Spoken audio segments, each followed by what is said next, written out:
Untuk materi selanjutnya yaitu macam-macam segitiga berdasarkan sisinya, yang dimana dibagi menjadi tiga. Yang pertama segitiga sama sisi, yang kedua segitiga sama kaki, dan yang ketiga segitiga sembarang. Untuk segitiga yang pertama yaitu segitiga sama sisi. Segitiga sama sisi adalah jenis segitiga yang memiliki tiga sisi yang sama panjang dan tiga sudut yang sama besar. Dan perlu kalian ketahui, untuk setiap sudut dalam segitiga sama sisi selalu berukuran 60 derajat. Untuk rumus keliling segitiga sama sisi adalah P sama dengan 3 dikali S atau sisi. Untuk rumus luas segitiga sama sisi sama dengan akar 3/4 dikali S kuadrat. Untuk gambar segitiga sama sisi bisa kalian lihat pada gambar tersebut. Selanjutnya ke pembuktian segitiga sama sisi. Nah, pada pembuktian kali ini kita akan membuktikan bahwa segitiga sama sisi memiliki tiga sudut yang sama besar. Di sini diketahui segitiga QE adalah segitiga sama sisi. Buktikan ukuran sudut Q sama dengan ukuran sudut U dan sama dengan ukuran sudut E. Nah, untuk mencari ketiga ukuran sudut tersebut apakah sama besar, kita menggunakan langkah-langkah pembuktian. Untuk langkah-langkah pembuktiannya bisa kalian lihat pada gambar di bawah ini. Untuk langkah yang pertama, kita nyatakan bahwa segitiga QE adalah segitiga sama sisi. Ini informasi yang diberikan pada pembuktian. Untuk langkah yang kedua, karena definisi segitiga sama sisi, maka untuk sisi QE sama dengan sisi EU. Untuk langkah yang ketiga, dengan menggunakan teorema segitiga sama kaki pada sisi QE sama dengan sisi EU, maka untuk ukuran sudut Q sama dengan ukuran sudut U. Untuk langkah yang keempat, kita juga tahu dari definisi segitiga sama sisi bahwa untuk sisi EU sama dengan sisi QU. Untuk langkah yang kelima, karena sisi EU sama dengan sisi QU, maka untuk ukuran sudut Q sama dengan ukuran sudut E. Terakhir, di langkah yang keenam, kita gunakan sifat transitif dari dua kesamaan sudut sebelumnya, yaitu ukuran sudut Q sama dengan ukuran sudut U dan ukuran sudut Q sama dengan ukuran sudut E. Maka dapat disimpulkan bahwa ukuran sudut Q sama dengan ukuran sudut U sama dengan ukuran sudut E. Ini membuktikan bahwa segitiga sama sisi juga memiliki tiga sudut yang sama besar. Untuk segitiga yang kedua yaitu segitiga sama kaki. Segitiga sama kaki adalah jenis segitiga yang memiliki dua sisi yang sama panjang. Karena dua sisinya sama panjang, maka dua sudut di hadapan sisi tersebut juga akan sama besar. Untuk rumus luas segitiga sama kaki adalah setengah kali alas kali tinggi. Dan untuk rumus keliling segitiga sama kaki adalah 2 dikali sisi miring ditambah alas. Untuk bentuk segitiga sama kaki bisa kalian lihat pada gambar tersebut. Selanjutnya ke pembuktian segitiga sama kaki. Pada pembuktian kali ini saya akan menjelaskan bahwa garis M yang merupakan bisektor sudut puncak A pada segitiga sama kaki ABC adalah sumbu simetri segitiga tersebut. Untuk langkah pembuktiannya bisa kalian lihat pada tabel di bawah ini. Untuk langkah yang pertama, diketahui bahwa segitiga ABC adalah segitiga sama kaki. Jadi untuk panjang AB sama dengan AC. Untuk langkah yang kedua, garis M adalah bisektor sudut A, artinya membagi sudut A menjadi dua bagian yang sama besar. Untuk langkah yang ketiga, jika kita cerminkan sisi AB terhadap garis M, hasilnya adalah sisi AC. Ini berdasarkan teorema sisi beralih, karena sudut di titik A dibagi dua sama besar dan sisi AB sama dengan sisi AC. Untuk langkah yang keempat, karena sisi AB dicerminkan menjadi AC, maka titik B dicerminkan ke suatu titik di AC. Kita namakan titik hasil pantulannya sebagai B aksen. Untuk langkah yang kelima, karena refleksi terhadap garis M, maka jarak B ke M sama dengan jarak B aksen ke M. Dan posisi segitiga tetap seimbang. Untuk langkah yang keenam, titik A terletak tepat di garis M, maka saat dicerminkan titik A tetap di tempat. Untuk langkah yang ketujuh, karena B direfleksikan ke B aksen, maka panjang AB sama dengan AB aksen, sesuai sifat refleksi. Untuk langkah yang ke-8, kita tahu dari awal bahwa sisi AB sama dengan sisi AC, karena segitiga sama kaki. Untuk langkah yang ke-9, dari langkah sebelumnya kita dapatkan AB aksen sama dengan AC melalui sifat transitif. Karena AB sama dengan AB aksen dan AB sama dengan AC. Jadi dapat disimpulkan bahwa garis M adalah sumbu simetri segitiga tersebut. Untuk segitiga yang ketiga atau yang terakhir adalah segitiga sembarang. Segitiga sembarang adalah segitiga yang memiliki 3 sisi dan sudut dengan ukuran yang tidak sama.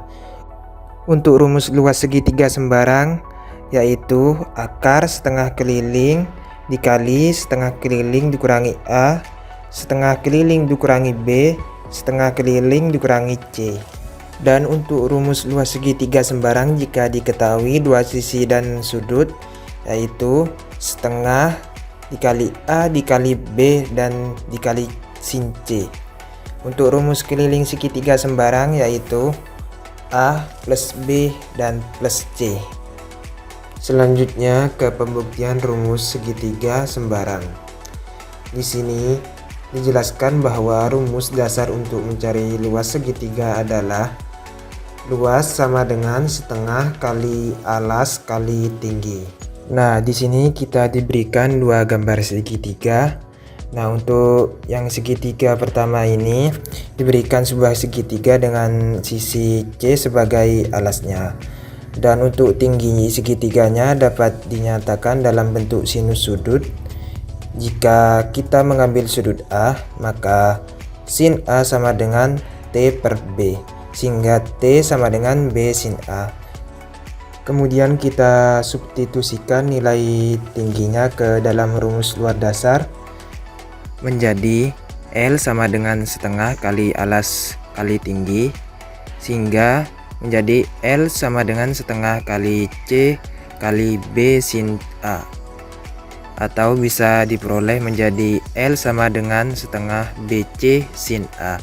Untuk gambar yang kedua ini kita misalkan mengambil sudut C.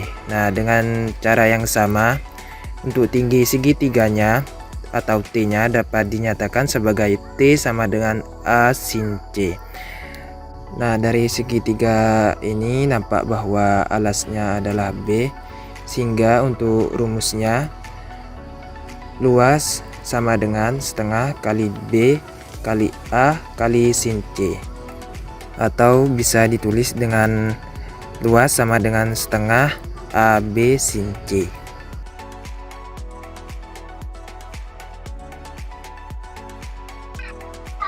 Untuk materi selanjutnya yaitu macam-macam segitiga berdasarkan sudutnya, yang dimana dibagi menjadi 3. Yang pertama ada segitiga lancip, yang kedua ada segitiga siku-siku, dan yang ketiga ada segitiga tumpul. Untuk segitiga yang pertama yaitu segitiga lancip. Segitiga lancip adalah segitiga di mana ketiga sudutnya lebih kecil dari 90 derajat. Dapat disimpulkan bahwa segitiga lancip tidak memiliki sudut siku-siku maupun sudut tumpul, dan semua sudutnya tajam. Untuk bentuk sudut lancip dapat kalian lihat pada gambar sebelah kiri. Pada gambar di sebelah kiri, segitiga ABC adalah sudut lancip. Kemudian sudut A, B, dan C adalah sudut-sudut lancip. Selanjutnya teorema kosinus. Teorema kosinus digunakan untuk mencari panjang sisi atau besar sudut dalam segitiga yang bukan siku-siku. Salah satunya yaitu segitiga lancip. Untuk rumusnya yaitu C pangkat 2 sama dengan A pangkat 2 plus B pangkat 2 min 2AB cos C. Selanjutnya teorema sinus. Untuk fungsinya sama seperti teorema kosinus, yaitu digunakan untuk mencari panjang sisi atau besar sudut dalam segitiga yang bukan siku-siku, salah satunya segitiga lancip. Tetapi untuk rumusnya berbeda. Untuk rumusnya yaitu A per sin A sama dengan B per sin B sama dengan C per sin C. Perlu diketahui juga kalau dalam segitiga lancip, nilai cos C selalu positif, karena sudutnya kurang dari 90 derajat. Untuk segitiga yang kedua yaitu segitiga siku-siku. Segitiga siku-siku adalah segitiga di mana salah satu sudutnya memiliki ukuran 90 derajat. Untuk bentuk segitiga siku-siku bisa kalian lihat pada gambar di sebelah kiri. Di gambar tersebut, segitiga ABC adalah segitiga siku-siku karena sudut A berukuran 90 derajat. Selanjutnya teorema Pythagoras. Jika panjang tiga sisi segitiga ABC sudah diketahui, bisa dicek apakah memenuhi rumus C pangkat 2 sama dengan A pangkat 2 plus B pangkat 2. Untuk segitiga yang ketiga atau yang terakhir, yaitu segitiga tumpul. Segitiga tumpul adalah segitiga yang salah satu sudutnya berukuran lebih dari 90 derajat. Salah satu sudutnya lebih dari 90 derajat, namun kurang dari 180 derajat. Untuk bentuk segitiga tumpul bisa kalian lihat di gambar sebelah kiri. Pada gambar tersebut, sudut A merupakan sudut tumpul karena ukurannya lebih dari 90 derajat. Selanjutnya teorema kosinus. Kalau cuma diketahui panjang sisi, bisa pakai teorema kosinus untuk mencari sudut. Kalau hasilnya lebih dari 90 derajat, berarti termasuk sudut tumpul. Untuk rumusnya yaitu C pangkat 2 sama dengan A pangkat 2 plus B pangkat 2 min 2AB cos C. Perlu diketahui juga kalau dalam segitiga tumpul, nilai cos C selalu negatif, karena sudutnya lebih dari 90 derajat.